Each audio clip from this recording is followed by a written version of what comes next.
Nusa Viral Channel.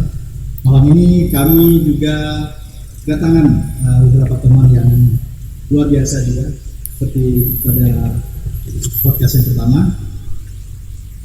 Dua orang hebat ini, mereka adalah teman-teman dari Barisan Rakyat Kawal Demokrasi atau Barikade.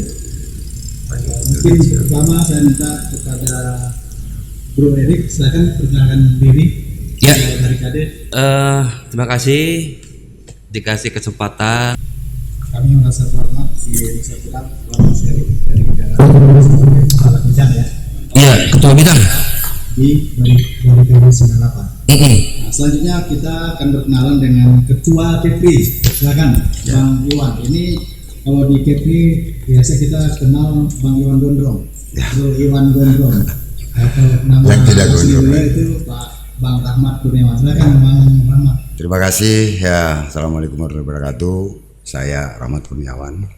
Jadi kita malam ini akan bicarakan khusus masalah gelanggang permainan. Oh, Gelper.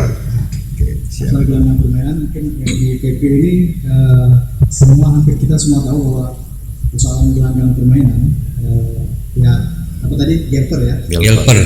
yang masyarakat awam tahu. Gelanggang permainan ya. Ya. Gelanggang permainan. Nah ini saya mau meminta teman-teman Barikade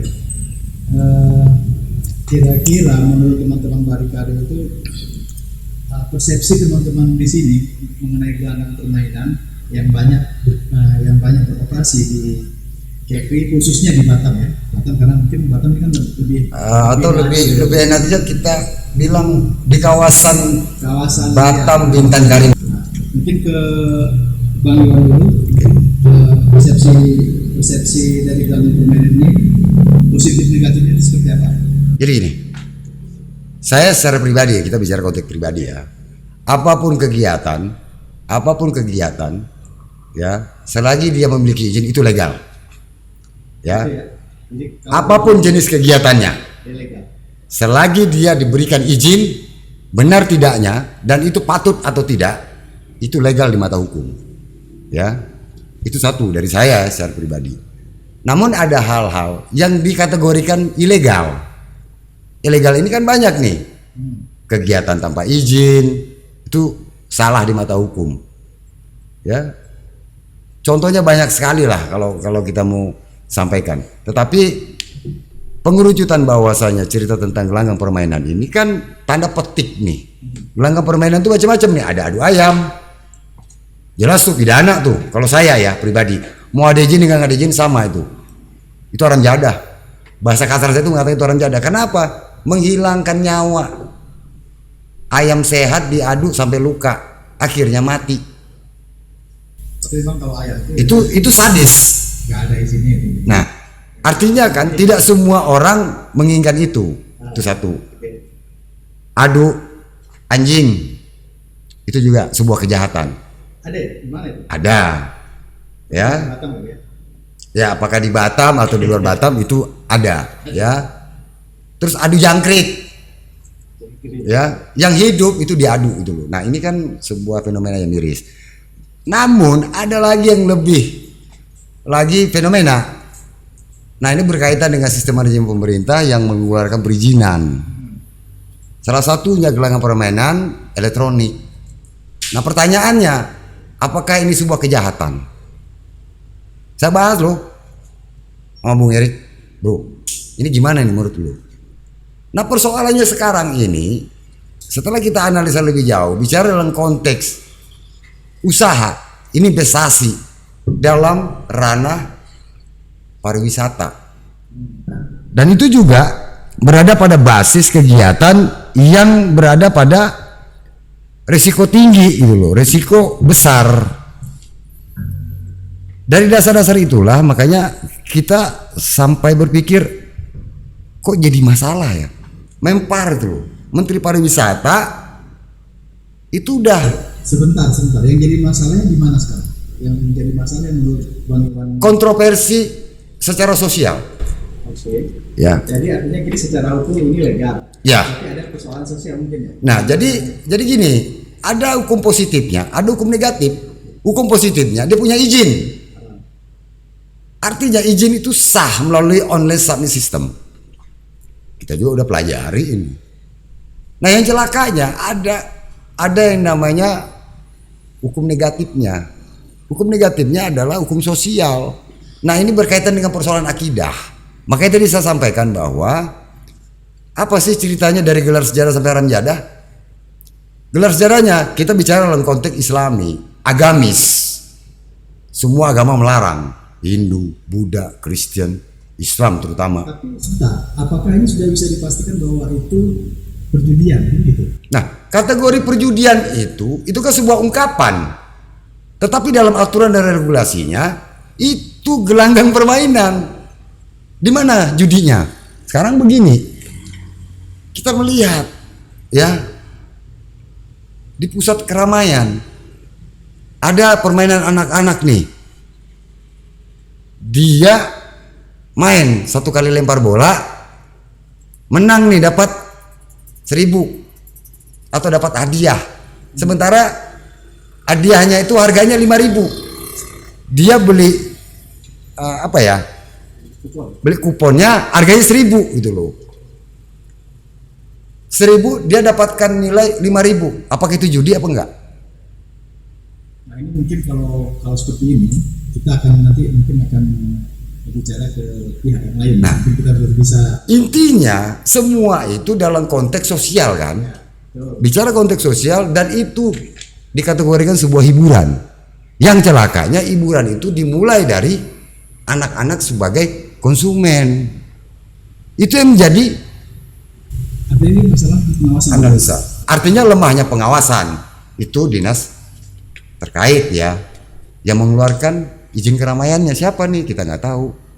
Tapi kalau kita mau cari tahu ya dinas pariwisata dong khususnya. Nah, karena acuannya apa? Acuannya itu kan ada di peraturan kepala badan nomor 4 tahun 2021. Itu berkaitan erat dengan standar kegiatan usaha pada penyelenggara perizinan berusaha berisiko berbasis tinggi. Ya, itu berusaha berbasis risiko tinggi sektor pariwisata. Salah satu poinnya adalah permainan elektronik. Oke. Sekarang saya mau ke Bang Erik. Ya. Nah, Bang Erik kan mungkin bukan penduduk ataupun masyarakat Batam yang stay di Batam atau punya domisili di Batam ya. Ini kan mungkin ada satu kegiatan dari organisasi ataupun ada kegiatan lainnya di sini. Nah, kalau saya mau tanya ini, persepsi Bro Erik ini melihat persoalan Batam ini, khususnya masalah cover ini, ya kita coba sebandingkan dengan kota-kota lain yang mungkin Bang Erik pernah datangi. Gimana kira-kira? Jadi gini, kalau kita menyorot soal perjudian, jelas tadi kan Bung Iwan kan bilang sudah ada di KBLI 9.200 atau berapa lah, saya lupa tuh, ada turunannya lah. Iya. Dan juga artinya sah ya, kalau ada KBLI artis sah, bisa dikeluarkan izin ya. sah. Tapi kita juga jangan lupa, tadi juga disebut ada namanya hukum positif. Hukum positif itu juga ada namanya hukum tertulis dan tidak tertulis. Yang hukum tidak tertulis udah jelas, itu berarti dari masyarakat. Kita secara tadi juga sempat dibahas mengenai adalah etika, tata krama, agama dan lain sebagainya. Itu juga menjadi benturan juga untuk hukum. Tapi di sisi lain kan ada juga pengusaha, dia ingin, ya namanya pengusaha dia kan menginvestasikan peluang-peluang apa kira-kiranya. Dialah di Batam itu adalah segitiga emas lah, ya kan. Jadi banyak juga dari Singapura, Malaysia, mereka datang ke sini kan untuk ya bersenang-senang gitu kan. Walaupun juga ya di sana pun mungkin ada, tapi kan tidak sebebas di kita gitu loh. Itu yang saya lihat ya untuk di Batam ini ya, karena juga banyak juga pelancong-pelancong dan saya nggak bilang apa-apa ya. Maksudnya saya tidak akan mendiskreditkan Pemda Batam lah, sebenarnya sama aja dengan kota-kota lain untuk masalah perjudian itu. Intinya kalau ada namanya, ya mohon maaf, ini uang koordinasi. Uang koordinasi. Kita tahu tahu lah masalah itu. Cuman yang menjadi permasalahan adalah apabila itu dibenturkan dengan pihak masyarakat, apalagi ini kan mau mendekati bulan Ramadan. Ketertiban umum lah. Sempat juga tadi sore ya kita bahas kok mau bulan Ramadan ada apa istilah buka tutup. Iya, booming lagi sih. Dan lucu bagi saya gitu. Lucunya gini, kalau memang itu ya kenapa dibikin legal? Kan dalam sisi pengusaha, ya kan, ya pasti sebel kenapa? Gue udah bayar, gue sudah ngasih ini, tiba-tiba tutup, dan itu sangat merugikan lah di mata pengusaha. Tapi di mata masyarakat kan lain lagi ceritanya, kayak gitu loh. Tapi setelah itu ya running lagi gitu loh. Nah itu kayak gitu tuh yang sebenarnya juga dari Pemda itu juga mesti cermat juga sebenarnya. Ini Batam ini mau diapain gitu loh? Apakah mau dibikin agamis, apa mau dibikin secara sekuler gitu loh? Yeah. Tapi kan sepanjang yang saya tahu, yang saya juga sudah beberapa kali ke lokasi lah, lihat ya sama aja gitu loh. Di setiap provinsi sama aja. Tadi juga sempat di awal bilang bukan adu anjing sebenarnya. Jadi itu namanya adu bagong. Anjing dengan babi. Nah itu di daerah Jawa Barat, di Tasik lah. Nah itu juga perjudian tuh, karena mereka itu masuknya aja mereka bayar. Saya lupa 10.000 atau 15.000 sekarang ya. Eksklusif ya, kalau itu tempatnya eksklusif gitu ya, tertutup gitu. Iya, tertutup dia. Mereka sudah tahu, orang sana sudah tahu. Nanti mereka akan ada anjing itulah sama babi gitu loh.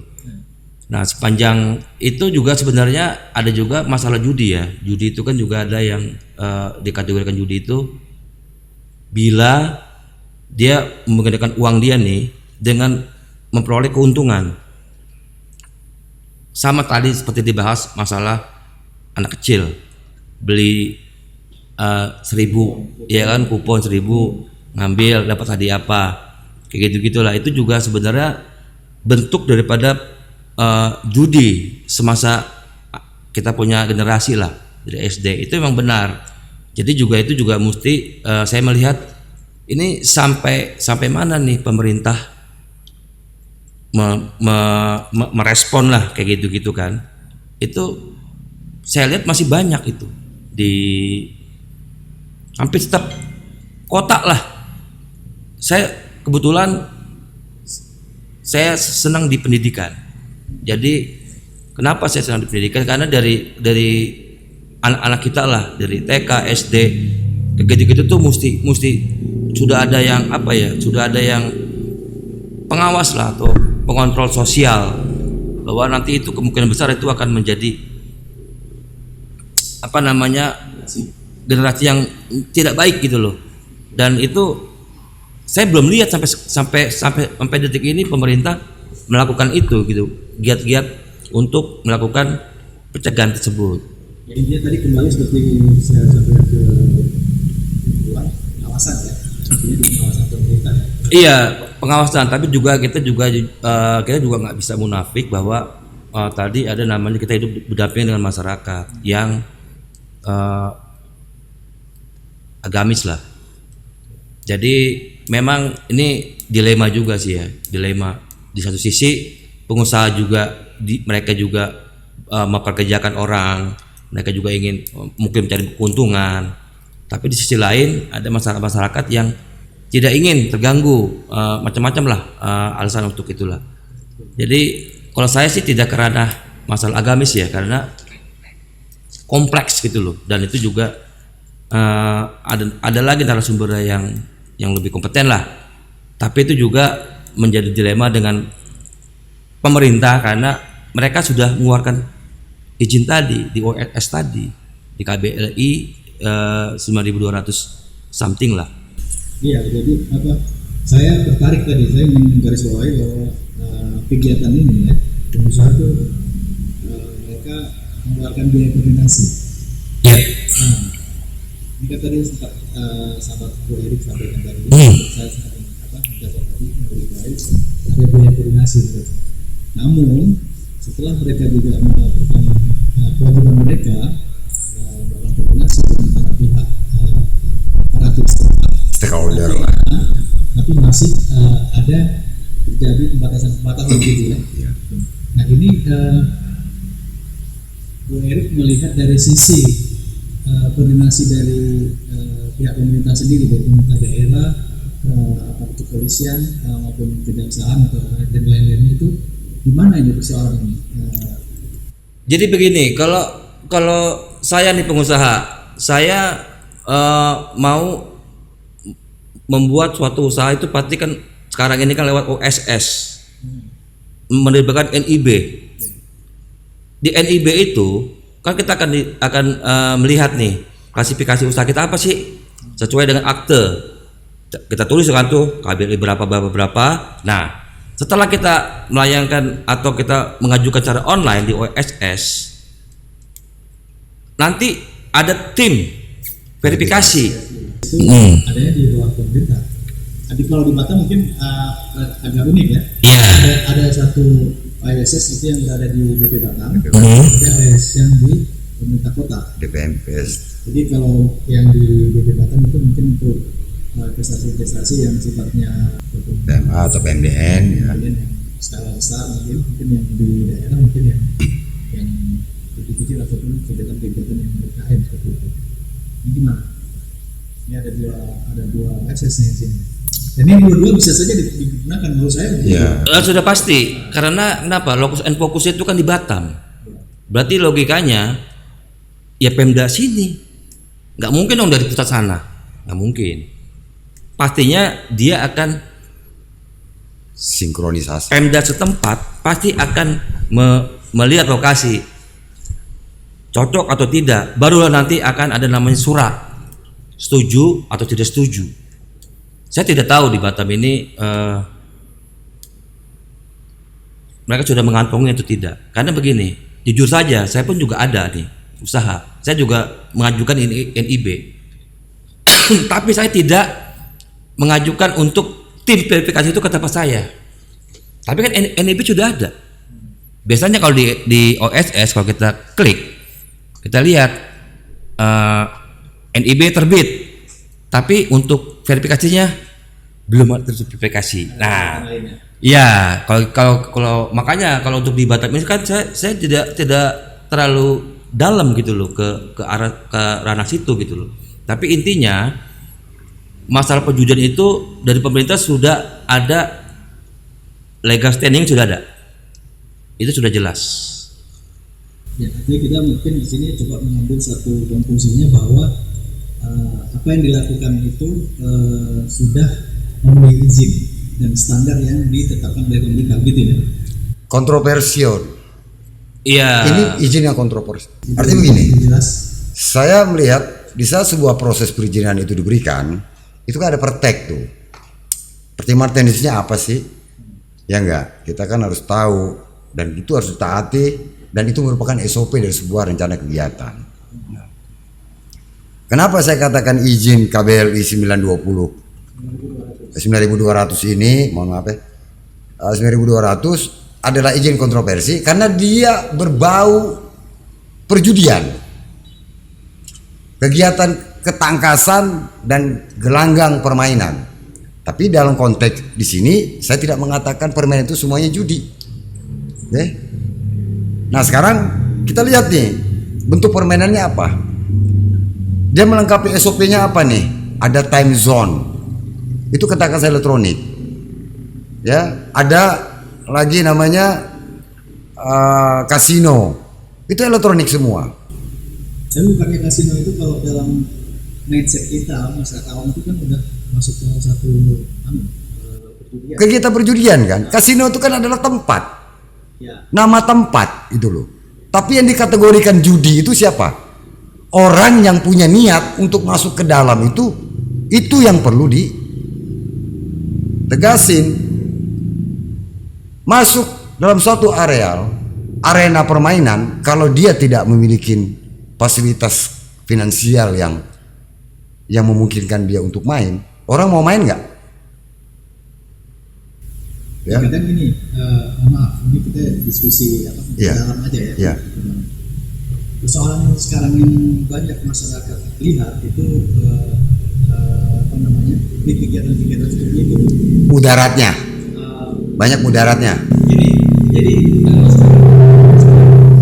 konsumsi orang dewasa, terutama, kemudian ada anak-anak, kemudian ada ibu-ibu juga. Nah ini setelah kita setelah mereka pernah juga ini ada case itu kita sempat berkomunikasi bahwa mereka bukan dari orang yang misalnya punya sisi finansial baik gitu. Iya. Nah, ini kan persoalan secara sosial. Oke, secara hukum ini legal, tapi secara sosial ini kan jadi pertanyaan gitu. Siapa yang mungkin Bang Erik? Atau gini Pak, saya sangat penasaran karena terlalu banyak ini buka tutup gitu loh. Artinya di saat pengusaha, ya kita nggak tahu siapa pengusahanya, melakukan sebuah proses perizinan, ya yang kita ketahui sekarang ini baik itu di Batam, di Bintan dan di Karimun, itu rata-rata mereka selalu mengimplementasikan bahwa kegiatan kami adalah turunan dari fasilitas sebuah tempat usaha. Contoh nih, hotel. Ya, sekarang hotel kebanyakan beralih fungsi Pak. Ada ya? Ada, karena turunan izinnya perhotelan, turunannya ditambah dengan kegiatan-kegiatan lain. Ada permainan ketangkasan, ya, ada ya macam-macam lah. Ada restoran, Pijat. ya, ada panti pijat. Kan ini sebuah inovasi dalam usaha. Saya anggap ini inovasi ya. Dari mendatangkan itu. Nah, kita bicara studi kasus yang ada di Batam. Batam ini kan kota industri dan kota pariwisata yang dengan slogan kota madani. Ya, madani itu apa sih? Oke, kita fair nih. Tetapi lain Batam, lain Karimun. Karimun 4 azam iman takwa. Ada juga tempat hiburan gitu loh. Hotel-hotel menyediakan fasilitas. Nah, ini bicara fasilitas. Bicara Bintan begitu juga. Ya. Nah, rata-rata mereka buka usaha itu adalah usaha adopsi, Pak, yang ada misalnya negara tetangga. Ini contoh nih ya. Mereka buka nih yang awalnya kecil-kecilan di kedai kopi. Dulu setiap dulu kedai kopi itu pasti ada yang namanya CG. CG ini produk siapa sih? CG udah jelas begitu ya. Nah, ini kan orang yang melakukan transaksi beli angka. Itu berlaku hukum transaksi, Pak. Antara kedua belah pihak tidak ada unsur yang saling dirugikan. Ini saya sudut pandang bicara dalam konteks persoalan moral, ya. Tapi kejahatan moralnya, saya tidak pernah mau main judi mau apa enggak ya. Dan saya nggak berani mengatakan kau berjudi, nggak berani saya. Karena apa? Itu hukum transaksi Pak. Kau beli, kau punya urusan, ya kau beli dengan nilai 1.000 rupiah, kau dapat 3 juta misalnya. Itu kan sebuah komitmen antara orang yang mengagenkan dengan orang yang beli. Tidak ada unsur paksaan kan? Perjudian ini tidak ada unsur paksaan. Yang merasa dipaksa itu baru masuk unsur pidananya. Kan begitu. Pak, saya dipaksa Pak main judi misalnya nih. Itu ada unsur pidananya. Nah, berkaitan dengan hukum moral positif, hukum moral positifnya karena kaidah religi. Itu saja kalau kita melihat. Apalagi sekarang pemerintah dengan gencar-gencarnya mendatangkan investasi. investasi yang saat ini yang bisa dijangkau dengan kalangan pengusaha lokal, ya investasi hiburan, Pak. Oke, jadi menurut Bang Iwan, dalam konteks apa yang Bang Iwan sampaikan tadi, adakah satu pemikiran bahwa kita harus bisa hidup berdampingan sebagai masyarakat umum dengan kondisi kegiatan seperti itu? Atau siapa nih yang menjawab? Ya, kalau hidup berdampingan dari dulu, Pak. Kita hidup. Tapi kan selama ini memang iya hidup berdampingan dengan kondisi seperti itu. Tapi kan seperti tadi, ketika mau mulai Ramadan itu harus ditutup berapa hari. Nah, itu kan. Nah, itu kan jadi persoalan bagi pengusaha nih. Itu azas kepatutan dan itu dalam konsekuensi kesepakatan, Pak. Ya. Jadi gini kan, kalau misalkan pihak pengusaha juga sepakat gitu, itu kan nggak ada persoalan gitu. Tidak ada persoalan, tetapi yang menjadi persoalan di saat kegiatan berlangsung ada orang lain yang bekerja dan itu terganggu penghasilan mereka. Siapa yang bertanggung jawab? Maksudnya ketika itu tutup, Ya. jadi persoalan buat orang yang kerja. Orang yang bekerja gitu loh. Apalagi kita tahu ya, saya bukan mau mengejas bahwasanya melegakan sebuah tindakan permainan. Tetapi rata-rata yang datang ke dalam sebuah wilayah itu adalah orang-orang yang iseng dengan menghabiskan waktu dan uangnya. Iseng, kegiatan menghabiskan waktu. Urusan dia kalah atau menang, dia lawan mesin, Pak, bukan dia melawan head to head dengan orang. Artinya batas kemampuan emosional dia dan talenta dia untuk bermain gamer dengan mesin, apa bedanya dengan kita main gadget? Sama, Pak. Nah, yang menjadi persoalannya ini, kita lihat lagi, ditarik lagi mundur ke belakang, dipuskan kembali dengan kalimat bahwasanya terindikasi. Ini bahasa apa terindikasi? Kalau katakan judi ya judi aja, jangan ada terindikasinya. Ini biasanya bahasa itu diksi terindikasi ini dari pihak mana tuh? Nah, kita kan bisa lihat di media terindikasi yang faktor hukumnya tidak jelas. Ayo kalau kita mau fair, kalau memang dikatakan judi, ini judi. Nah, kita bentang nih persoalan judi. Dalam pasal 303-nya itu dijelaskan gitu loh. Kan kita tahu, bukan kita tidak membaca. KUHP itu jelas mengatakan yang disebut permainan judi adalah tiap-tiap permainan. Ya, di mana pada umumnya kemungkinan mendapat untung bergantung pada peruntukan belaka. Juga karena permainannya telah terlatih atau lebih mahir. Di situ termasuk segala pertaruhan tentang keputusan perlombaan atau permainan lainnya yang tidak diadakan antara mereka yang turut berlomba atau bermain. Demikian juga segala pertaruhan lainnya. Definisi singkatnya seperti apa? Nah, artinya di sini kan dijelaskan bahwasanya ada berbagai macam konotasi dan komentar-komentar. Orang mengimplementasikan bahwasanya pasal 303 ini pasal apa? Apakah di situ dijelaskan bahwasanya ada permainan dalam konteks elektronik? Elektronik rata-rata kalau kita baca, kita searching, itu cybercrime, Pak. Kejahatan elektronik, dunia maya, dia bermain di situ. Tapi ini kan nyata, dia lawan mesin. Nah, persoalannya sekarang aturan mana yang mengatakan kita dilarang untuk berlawan dengan mesin? Kita gobrak-gebrak mesinnya, ada nggak yang dia melapor, dia dirugikan? Artinya kan itu. Ini terjadi menurut saya dan analisa saya, ya. Dan pandangan saya secara personal, ini kan hukum transaksi dan itu terjadi gitu loh. Kesepakatan antara kedua belah pihak dengan operator. Operator itu pekerja, Pak. Nah, rata-rata yang kita lihat bahwa yang ditangkapin para pemain. Ini kan menjadi tanda tanya, membuat ketakutan dalam sebuah arena. Itu masalah, Pak. Karena dia memiliki izin dan fasilitas perizinan. Kecuali dia tidak punya izin, boleh. Tapi kan pemerintah mengeluarkan izin dengan KBLI-nya. Era sekarang kegiatan tanpa izin tetap ditangkap, Pak, atau dihentikan. Nah, untuk menjelaskan itu semua, itu kan ada instansi teknisnya. Oke, ini berada di bawah naungan Dinas Pariwisata. Tetapi pihak perizinan kan bukan Dinas Pariwisata yang mengeluarkan. Itu kan Sintap, pelayanan satu atap, PSP.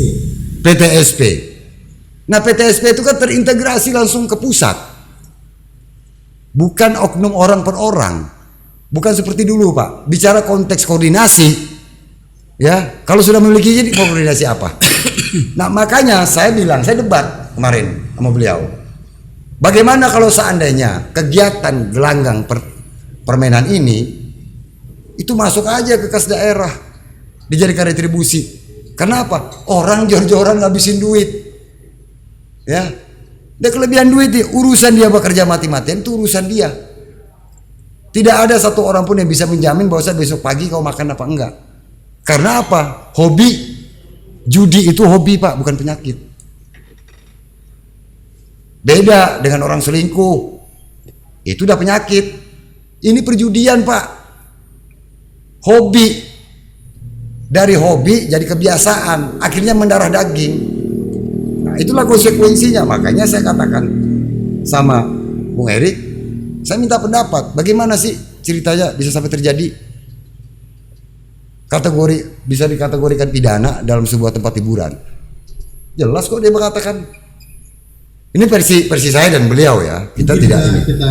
Nah, makanya dia mengatakan terjadinya keributan, pengerusakan, ya, misalnya pembunuhan, ya, itu baru masuk unsur pidana. Tapi orang lagi bermain, Pak, di mana? Nah, di saat dia mengklaim kemenangan, dia dibayar bukan di luar daripada arena, tetapi dalam kawasan. Itu terjadi hukum transaksinya itu di tempat. Apakah itu bisa dikategorikan tindak pidana?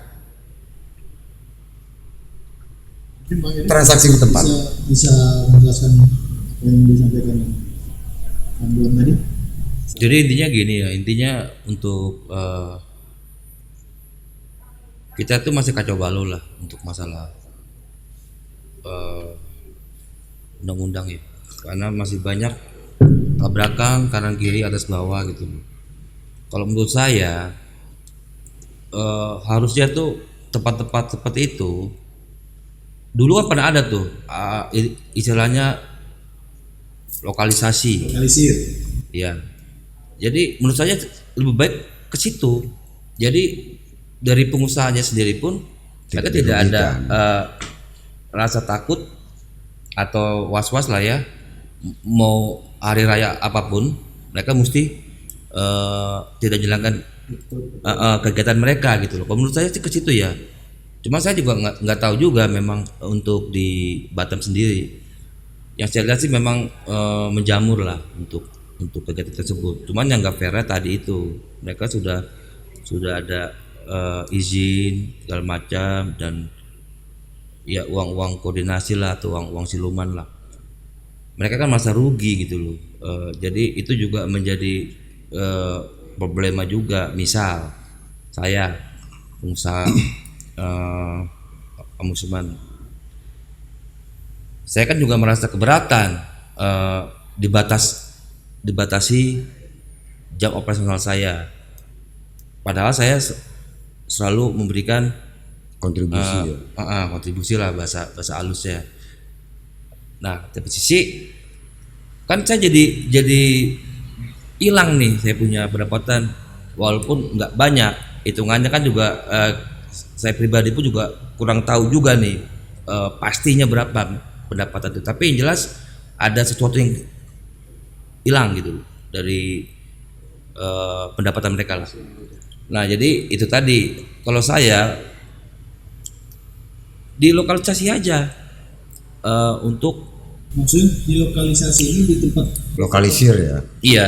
Di tempat lokalisasi atau memang Ya kayak di Malaysia lah, ada kan kalau Thailand atau Sentosa gitu kan. Iya, jadi lebih fair kalau menurut saya gitu loh. Jadi nggak ada tuh urusan ya mohon maaf masalah hari raya atau apa itu tidak ada, karena memang sudah diperuntukkan di situ gitu loh.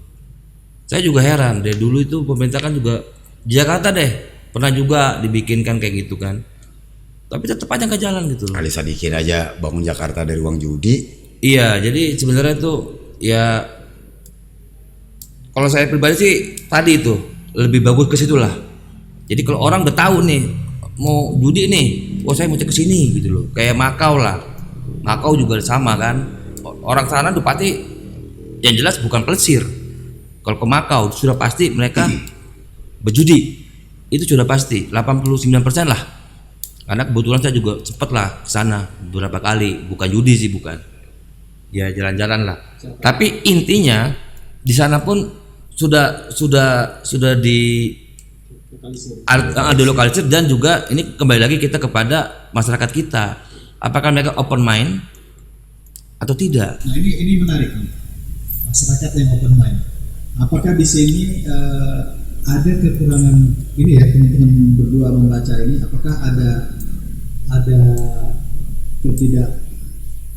ketidaktanggapan pemerintah untuk memberikan satu sosialisasi yang tepat, yang baik kepada masyarakat itu? Seperti apa? Nih sosialisasi pemerintah tentang apa nih? Ya, tadi kan kemarin sampaikan begini. Pola pikir masyarakat. Ya. Secara hukum legal, secara sosial ada masyarakat di sini yang tidak bisa terima itu sebagai satu perjudian. Nah, tadi kan Mas Heri sempat singgung bahwa itu masyarakat tidak open mind. Yeah. Jadi masyarakat sebenarnya tidak mengerti pada porsi apa mereka harus menyatakan itu sebuah perjudian. Ini apakah ada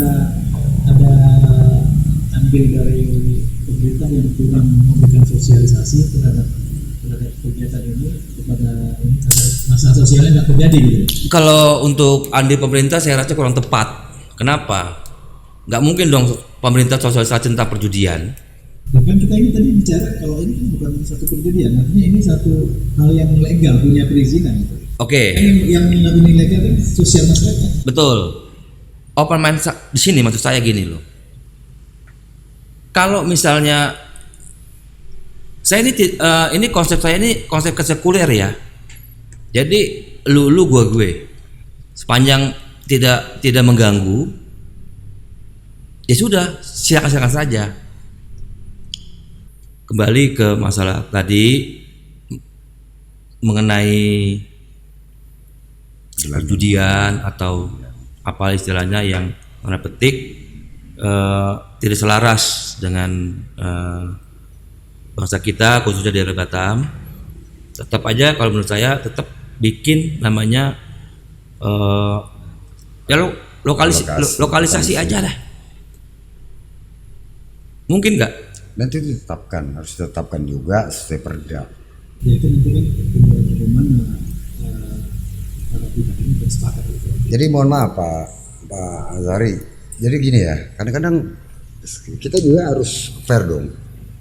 Jangan cerita bicara judi dalam konteks yang punya tempat. Tuh. Judi di dalam rumah juga itu terjadi. Contoh arisan. Jelas loh, itu transaksi uang loh. Kok dikategorikan judi? Nggak dikategorikan judi ya? Iya. Why? Apakah karena perkumpulan? Ya itu mungkin lebih ke sosial aja. Nah, kalau bicara konteks sosial, ada nggak yang diuntungkan di situ? Ya kalau saya ya membacanya itu, maaf, kalau saya membacakan itu kan ya mungkin ibu-ibu, ya ibu-ibu atau siapapun yang melakukan kegiatan itu, mereka itu untuk ini aja. Artinya kan perkumpulan di internal ada lawan kan? Ada lawannya itu? Ya ada lawannya, kan begitu. Mereka kumpul, bayar, kocok, ambil nomor. Jelas kan? Judi loh, itu versi saya, nggak tahu kalau orang lain. Tetapi dalam bicara akidah, kalau bicara akidah, di mana-mana pun konteks religius seseorang, tetap dia mengatakan minyak dengan air tidak akan pernah campur, Pak. Kan begitu, sama nih. Pemerintah mengeluarkan regulasi tentang sebuah perizinan, tentang regulasi layak tidaknya kegiatan ini berjalan. Orang kan punya keinginan nih, Sekarang Pak, apapun yang sudah dikantongin izin, kalau masyarakat menolak, dikantongin izin juga tidak akan bisa jalan. Nah, makanya terjadi orang main di belakang, diam-diam. Orang lebih suka yang diam-diam Pak. Ini kan celaka nih. Jangan kita kategorikan bahwa kita masuk pada kelompok-kelompok munafik. Saya bilang nih, kontan saya pribadi mengatakan jangan jadi orang munafik lah. Kan begitu. Marah nih orang masuk tempat hiburan. Tapi di belakang dia terima juga hasil dari kegiatan. Kan lucu kan? Nah makanya saya katakan ada hukum positif, ada hukum negatifnya. Nah kita bicara main. Seorang kepala daerah berani nggak dia melegalkan judi? Pasti tak akan berani Pak. Namanya saja judi. Tetapi kalau ditanya Pak, Bapak berani nggak mengeluarkan izin permainan? Pasti dia katakan izin permainan dibenarkan kok. Kan permainan. Nah konotasi yang mengatakan itu judi kan orang yang nggak puas hati. Ini pribadi saya loh. Terserah suka maupun tidak suka, saya punya hak independen untuk mengatakan itu. Ya, saya punya hak independen. Karena apa? Selama ini, ya, saya melihat dengan buka tutupnya sebuah kegiatan itu penuh dengan intervensi psikologis. Dari aparatur hukum. Contoh kepolisian akan sidak sweeping. Apa-apaan ini? Sweeping apa? Nah yang celakanya orang yang main kan nggak tahu hukumnya. Pak saya kan main lawan mesin. Ada nggak dulu kan? Yang rugi itu saya Pak. Secara pribadi. Itu kalau saya loh melihatnya. Anggap aku pemain nih. Aku kan jawab. Tapi kan di mata hukum beda nih. Oh kamu pasal sekian ini kamu main begini-begini. Ya kalau mau tangkap dong penyediaan jasanya. Fasilitasnya tangkap dulu, baru tangkap kita. Tapi mereka punya izin. Nah, mereka punya izin. Nah, kenapa mereka didiamkan sementara pemainnya itu digeret? Ada uang koordinasi. Karena kan ada kontribusi. Ini saya loh mengatakan. Mungkin saya ingin menggarisbawahi bahwa kalau terjadi seperti itu berarti pihak aparatur yang menangkap tadi itu harus fair dong. Tidak ada ini tadi, tidak ada koordinasi apa begitu? Bukan persoalan Bukan. ada tidaknya, karena mereka melihat begini. Ini contoh ya. Orang main gaple aja, main domino di pos ronda juga disergap dikenakan pada pasal 303. Betul. Sementara yang main mereka di gardu. Betul. Itu yang namanya hobi. Hobi ini mereka urusan mereka mau pakai duit 1.000 2.000. Itu urusan mereka, yang rugi mereka sendiri. Nah, ada nih pengaduan warga nggak suka, misalnya nih, Pak di sana ada main judi, ya, datang nih aparat ditangkap, bung, dikenakan pasal 303. Nah, 303 itu apa aja? Nah, ada yang namanya kegiatan hiburan rakyat, seperti main domino, main catur, ya. Main bola. Sekarang pertanyaannya lagi yang paling simpel, bola biliar itu kategorinya berjudi apa enggak? Ya, kalau menjawab kalau memang dia ada pertaruhan, pasti akan masuk ke klasifikasi itu. Artinya kan ada pertaruhan. Ada yang dibuat untuk bertaruh. Perlombaan kan? Artinya kan begitu. Bukan dari materinya itu kalau itu oke. Tapi biasanya kan misalkan saya mau bermain dengan Bang Iwan nih, kan gitu kan. Kalau main kos biasanya kan diisi jangan kosongan gitu kan. Ya. Itu kan Tambah orang gitu loh. Kurang satu. Bukan tambah orang. Artinya siapa yang duluan game, siapa yang duluan bisa. Dia menang. Dia menang berarti ada ininya. Nah, artinya kan itu hukum kesepakatan internal kan? Kesepakatan mereka yang para pemain kan, bukan orang luar. Apa itu nggak bisa dikategorikan ke judi juga? Nah, karena mereka bermain di dalam areal, Pak. Oke, jadi gini, kalau itu di dalam areal mungkin kita bisa apa lah ya, bisa sekat. Kecuali mereka bermain di tempat sarana umum, ya, itu mungkin. Itu kan ada tuh, kadang-kadang itu ada yang mau dikategorikan. Mungkin kalau jalan ke Barelang itu ada itu. Ya, makanya kita juga tahu kenapa yang di pinggir-pinggir jalan ini nggak ditangkapin. Sementara yang di dalam tempat yang ada izinnya itu digerebek. Nah ini kan menjadi tanda tanya nih. Oh setelah kita analisa, oh di belakangnya ada si A, ada si B, ada oknum ini, oknum itu. Nah ini kan terbukti nih. Yang sabung ayam. Ayo. Jadi ini kejahatan terorganisir. Nah kejahatan itu sendiri terjadi karena adanya kesempatan Pak. Yang lain tutup, kita buka aja. Nggak apa-apa kok, ada si A, ada si B, ada si C. Yang awalnya tadi orang tidak mau bermain karena ada penjaminan, akhirnya tergelitik lagi. Oke lah kita main deh. Nah kan ini hobi. Orang kalau hobi Pak emang udah nggak bisa dibendung. Itu makanya saya katakan kalau memang benar bahwasanya gelanggang permainan ini di mata pemerintah itu legal, harusnya pemerintah juga memberi turunan sosialisasinya dan berani mengatakan mereka legal. Nah itu maksud saya tadi. Jangan dia tarik ulur, dijadikan abu-abu dengan alasan kami nggak pernah mengeluarkan izin perjudian. Lah emang benar dia nggak pernah mengeluarkan izin perjudian, tapi kan gelanggang permainan. Nah makanya saya katakan gelanggang permainan itu ceritanya dari gelar sejadah sampai haram jadah. Kan begitu macam-macam Pak, main congklak ya main. Pertaruhan, yang dipertaruhkan itu apa? Nilai Pak, nilai ketangkasannya. Dan itu dihitung. Contoh nih orang main bola. Orang tanding nih Piala Dunia nih. Bertaruh nih. Taruhan Pak, miliaran. Main poli ditaruhin. Nah, itu apakah kategorinya judi atau apa nih? Ya. Main domino. Kepala daerah, camat, lurah, wah dengan bangga memberikan juara 1, dapat piala dengan uang 10 juta. Lah, ini apa-apaan ini? Kalau piala aja, jangan ada uangnya.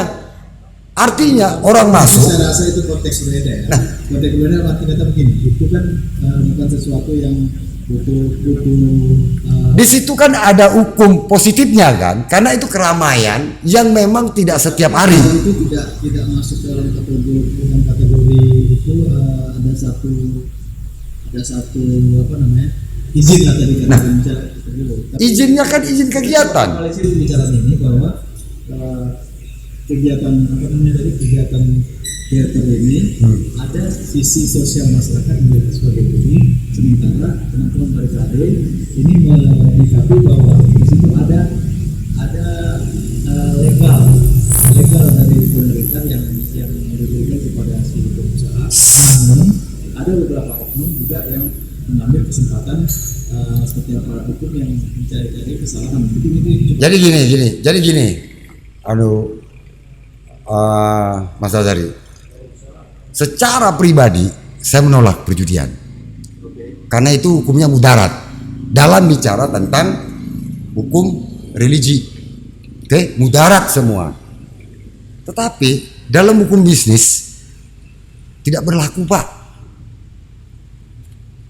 tidak berlaku yang namanya mudarat-mudaratan ya. Sekarang sertifikat halal aja bisa dilegalkan orang kok, bisa dimainin orang kok. Apalagi hal yang seperti ini. Orang membuka sebuah rencana usaha, dia dengan mempekerjakan orang. Azas moralnya kita lihat juga dong. Mereka berinvestasi dengan tidak mengganggu tetangga kiri kanannya. Ya lu mau bukalah. Ibarat pasar nih Pak.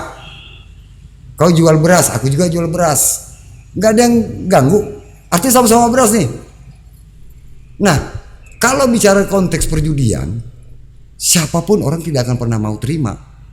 Tetapi kalau bicara tentang perizinan, ketangkasan, ya, Malaysia, Singapura, itu tidak ada Pak nama judi. Tidak ada gambling. Ya, Genting Highland, kasino. Itu namanya. kalau bahasa Inggrisnya judi kan gambler. Mana ada izin gambler? Nah, jadi pemerintah itu sendiri mengeluarkan sebuah kebijakan aturan itu juga mereka tidak sembarangan. Itu loh. Dengan KBLI ya. Terus dia katakan subgolongannya apa saja, penjualan tiket lotre. Ini tadi kasus loh Pak, dia jual tiket lotre, ditangkap loh. Ya, boleh di KBRI. KBRI boleh. Ada. Nah, Ada. karena awamnya tentang persoalan hukum, ya, dan alasannya apa? Kalau jual lotre tanpa izin, nanti orang berduyun-duyun ngurus izin. Bingung kan aparat kepolisian? Harusnya kepolisian juga turut andil penting kalau Bapak tidak mau ditangkap, urus izinnya, ini KBLI-nya. Itu baru fair. Artinya begini, kalau memang tidak mau ada kondisi-kondisi seperti itu, KBRI dicabut. Ya, kalau tidak mau silakan. Cabut KBRI. Kok salah satu penegak hukum merekomendasikan untuk KBLI-nya dicabut. Jadi pemerintah itu tidak bisa langsung serta-merta dijustifikasi. Contoh nih, untuk menutup bupati saja, untuk menutup sebuah tempat, dia butuh rekomendasi para pihak dan stakeholder. Salah satunya dari kepolisian. Ya. Jadi ada apa nih? Kalau cerita tentang 303 bisa nggak masuk dalam restoratif justice? Pasti mereka bilang nggak bisa. Kan begitu. Kenapa narkoba ada rehabilitasi? Itu kan salah satu restoratif justice-nya. Pengecualian, dia pemakai, bukan pengedar. Nah ini kan celaka nih. Sementara kalau kita kaji lebih dalam, ya, di Golden Gate, Triangle Gate ini, segitiga emas ini, pemain judi terbesar itu orang Indonesia untuk Asia. Ngapain mesti buang-buang duit ke negara orang? Karena apa? Regulasi kita yang terlalu menekan secara psikologis. Jadi Mungkin bukan menekan ya, apa namanya, regulasinya yang tidak apa namanya. ya ini kan regulasinya kan abu-abu, ambigu. Menekan psikologis pengusaha untuk menanam investasinya. Pak, orang Indonesia tuh banyak loh duitnya. Orang kaya di Indonesia ini kelebihan duit Pak, bingung dia mau mutar duitnya dari mana. Akhirnya mereka sepakat, udahlah kita buat aja lah arena permainan biar duit kita bisa muter-muter. Nah di situ juga kita bisa bayar pajak. Ini logika saya ya, logika saya. Saya tidak mengatakan itu untuk semuanya, tidak. Logika saya dan hak independen saya untuk mengatakan itu. Pak Zari juga bisa. Aku punya duit nih 1M, aku mau buka izin permainan dadu misalnya.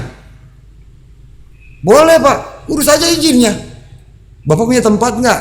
Ini Pak tempatnya. Oh, dalam pertimbangan teknis itu yang menentukan tempat Bapak tidak layak untuk dibuka permainan dadu.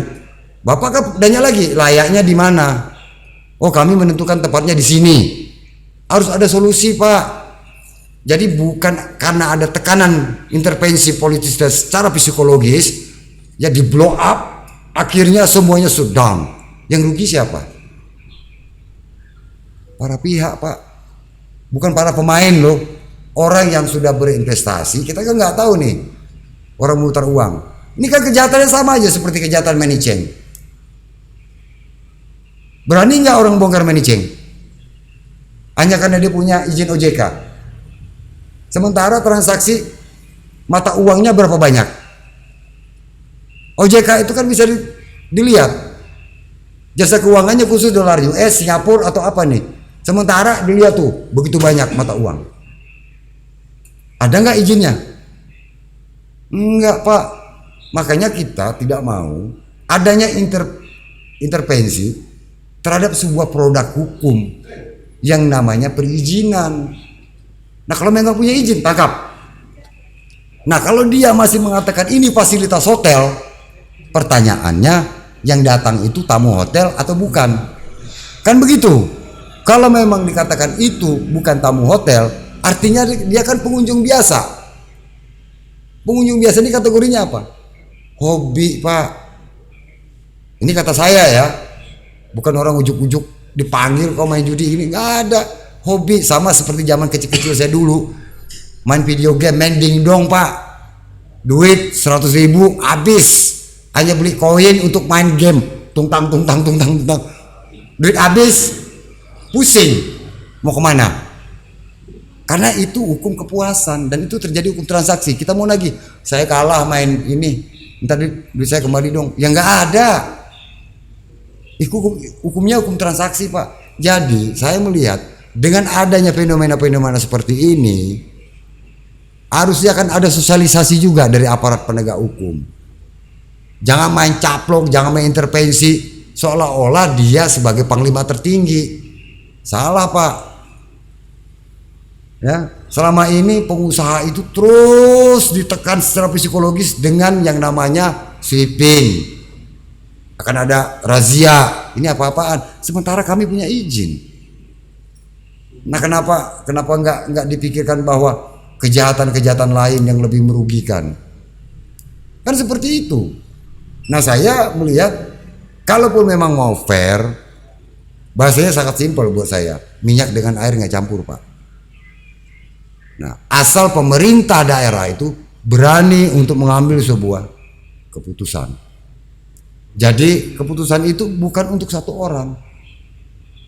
Itu untuk general, Pak. Siapapun. Mau dia etnis Tionghoa, mau pribumi, mau orang asing. Silakan yuk mau berinvestasi pada permainan gelanggang permainan. Dan itu SOP-nya dibentuk di bawah kementerian. Kementerian sudah mengeluarkan izin itu ya melalui penyelenggara perizinan berusaha berbasis risiko sektor pariwisata. Dan jelas loh, sektor yang punya berbasis risiko. Risikonya apa? Menang atau kalah. Risiko lu. Kenapa mesti dijadikan sebuah delik hukum? Tidak ada kok di sini yang mau orang mau rugi. Artinya lu lawannya mesin, siap dengan segala konsekuensinya. Nah, yang jaga mesin itu namanya pekerja. Setiap bulannya dia dibayar gaji. Di situ ada BPJS, di situ ada BPJS kesehatan. Nah, take home pay mereka juga jauh kadang-kadang dari harapan. Nah, ini yang harus dilihat, Pak. Yang datang juga orang yang tadinya sok-sokan, wah nggak ada duit. Tapi setelah dia masuk ke dalam, dia ketiban rezeki. Yang tadinya main nih misalnya 100.000, itu kan gambling, pertaruhan. Dapatlah dia 1 juta, dia pulang. Kira-kira yang rugi siapa nih? Habis dapat dia main 100.000, dia pulang dia dapat 1 juta. Kan yang punya mesin kan yang rugi. Nah, hukumnya apa ini? Apakah itu berjudi? Itu aja pertanyaannya. Kalau memang itu berjudi, aparat penegak hukum setingkat kepolisian dia harus mengeluarkan SOP itu di setiap wilayah. Ini saya loh yang ngomong. Jadi jangan bicara dalam konteks delik hukum 303. Orang nggak tahu, Pak, 303. Nah, main pingpong, main arisan. Nah, sekarang kita bicara arisan aja lah, nggak usah cerita 303. Bisa nggak 303 dijadi kategorikan itu perjudian? Jelas kok duitnya. Ayo. Nah, makanya apapun yang kita hadapi, apapun yang kita bahas, intinya selagi memiliki izin yang dikeluarkan oleh pemerintah itu legal. Nah, kecuali hukum yang berlaku itu adalah hukum negatif dari masyarakat. Itu beda ya, Pak ya. Itu bicara tentang akidah. Saya pun tidak bisa paksakan akidah saya dengan akidah yang lain, nggak bisa, Pak. Tetapi azas kepatutan mereka sama dalam konteks berinvestasi. Apalagi Batam, Bintan, Karimun ini identik dengan kawasan bebas. Ya, bebas segala-galanya, Pak. Mau penyeludupan, mau apa, semuanya ada. Nah, disinilah poin itu kita lihat dengan segudang fasilitas yang diberikan dan pemerintah menjamin itu. Tetapi kearifan lokalnya yang tidak menjamin. Oke, Bang Iwan, mungkin terakhir 1 menit untuk Bang Erik, apa statement terakhirnya untuk Bang Iwan? Tadi sudah banyak bercerita, mungkin dia juga lebih paham kondisi teritorial. Iya, jadi intinya gini ya, kalau judi sebenarnya itu ada mempertaruhkan kalah atau menang. Ini luas nih pemahamannya. Kalah atau menang berarti apa yang seseorang lakukan itu pasti ada namanya goal atau tujuan. Intinya ke situ lah kalau judi. Dan ada namanya keuntungan yang didapat itu judi. Saya kembali lagi untuk closing. Tetap kalau misalkan mau mendapatkan kondusif lah, lokalisasi aja. Lokalisir lah bahasanya. Orang berpikir kalau lokalisasi itu beda lagi. Lokalisir. Lokalisasi saya ini memang luasnya itu dalam artian Tadi tetap bahasanya krisinya lokalisasi karena di konteks saya nih intinya berbau maksiat lah, misal tempat perjudian, tempat ecek-ecek, pelacuran lah, kayak gitu. Aja di situ ya. Iya. Area gitu ya. Satu area. Jadi itu maksud saya lokalisasi di situ. Lokalisasi itu kan nggak hanya bisnis lendir ya. Ini pokoknya intinya yang maksiat kumpulin semua semua situ. Selesai. Mudah ngawasinya ya. Oh sudah pasti mudah itu, gitu kan. Jadi itu aja concern dari saya. Oke, terima kasih teman-teman berdua atas diskusinya yang cukup menggairahkan malam ini. Mudah-mudahan apa yang kita bicarakan malam ini silakan masyarakat mengambil hikmah dari pembicaraan ini dan memberikan satu bentuk justifikasi tersendiri di masyarakat terhadap apa persoalan yang ingin kita bicarakan ini. Ya. Terima kasih Bang Iwan, terima kasih Bang Erik pertemuannya, kesempatannya ke Nusapura Channel. Mudah-mudahan kita bisa ketemu pada episode lain yang bisa memberikan edukasi kepada masyarakat. Kawan-kawan, terima kasih sudah menyaksikan pembicaraan kami. Kami cukupkan sampai di sini. Silakan kawan-kawan yang ada di sana yang menyaksikan channel kami ini untuk menilai sendiri bagaimana pembicaraan ini, positif negatifnya. Silakan buat satu pemikiran ke diri sendiri sebagai komunikasi. Selamat malam, terima kasih. Assalamualaikum.